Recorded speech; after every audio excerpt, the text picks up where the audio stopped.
David settled back in his great gold-plated throne. He sipped fine wine from a gold-plated goblet. He breathed in the sweet smell of the cedar with which his new palace was furnished throughout. Oh, he'd come a long way since his days as a shepherd in the field, sleeping under the stars. He was finally settled in his house. The Lord has given me rest from all my enemies around me, mused David. And in this new resting position, he was seeing things in a new light. It now seemed to him that his thought processes had always been clouded with the urgency of conflict and political intrigue. I'm living in a cedar house, he said to himself, and then subsequently to his friend, Nathan the prophet. I've arrived. I've settled in. I have succeeded in climbing the royal ladder. So why should the presence of the Lord be huddled in a tent while I, a mere mortal, luxuriate in the aromatic house of kings? I've proved my mettle as a warrior, but the Lord has proven himself as a God of power, a God capable of delivering me out of every trouble. It's time that God joined me in a more upscale way of life.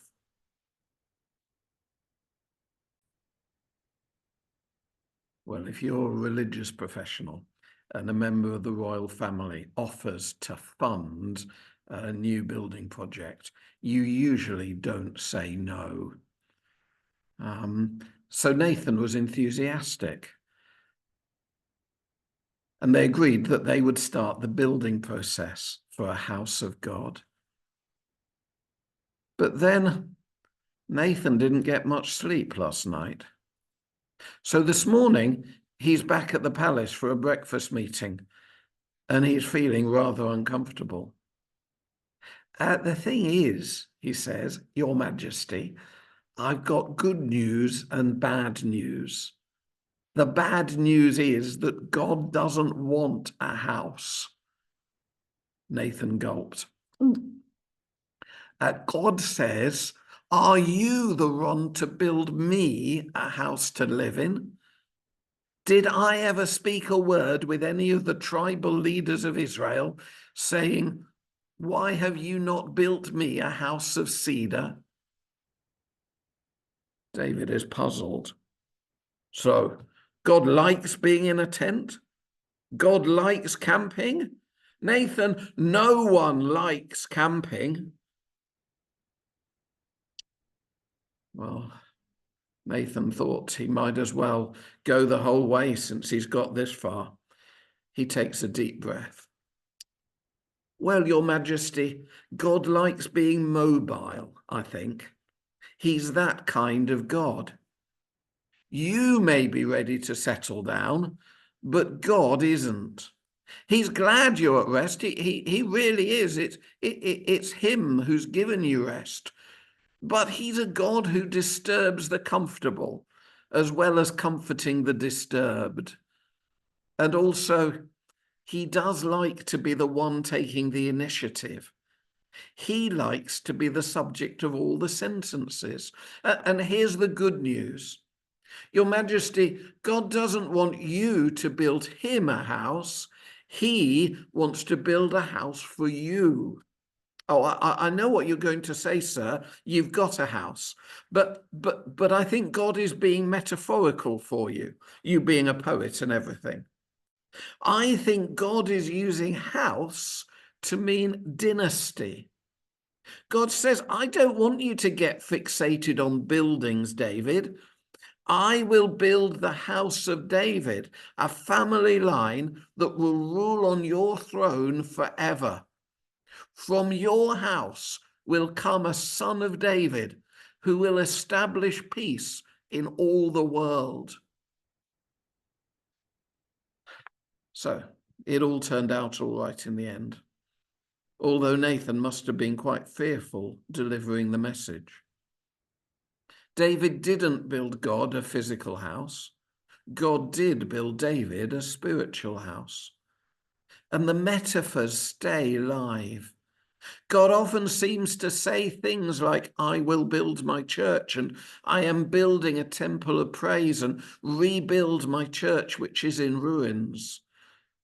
But I think we should assume God isn't mainly speaking about walls and roofs and flying buttresses and flower arranging rooms and mixing desks.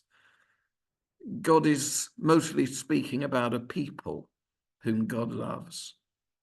Buildings can be wholly just and good, but if God had an inspirational calendar on his fridge, you can bet that the pictures on it aren't of basilicas and mega churches, but a people on his heart. Buildings can become idols when we spend more time and money on them than we do on justice and mercy and mission and the common good.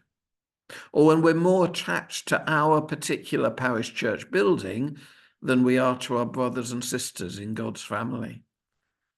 Many of us discovered this in COVID, didn't we?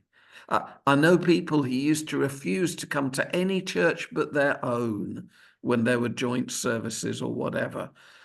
And then COVID came along and they found that, surprise, God was there in their homes the whole time. And now they've started finding God all over the place, including in places with pews and organs, even though they prefer chairs and music groups, and places with chairs and music groups, even though they prefer pews and organs. It isn't that there are no thin places, no sacred places where God is close. No, it's almost the opposite. There are no fat places where God cannot be found. He is in ancient chapels, but he's also in tents and on battlefields and in your kitchen. Friends organizations do a brilliant job of getting people who don't necessarily share Christian faith to value church buildings more, and good on them. But today I just want to suggest that alongside a ministry of helping people value church buildings more, we do sometimes need to help God's people value physical buildings a little bit less, and value the spiritual house, the family of God, a bit more. I often wonder whether our PCC or our diocesan budgets give any clues about what we value most. Because you and I, united with Jesus, the Son of David, are part of this house, this royal family, this spiritual building not made with hands.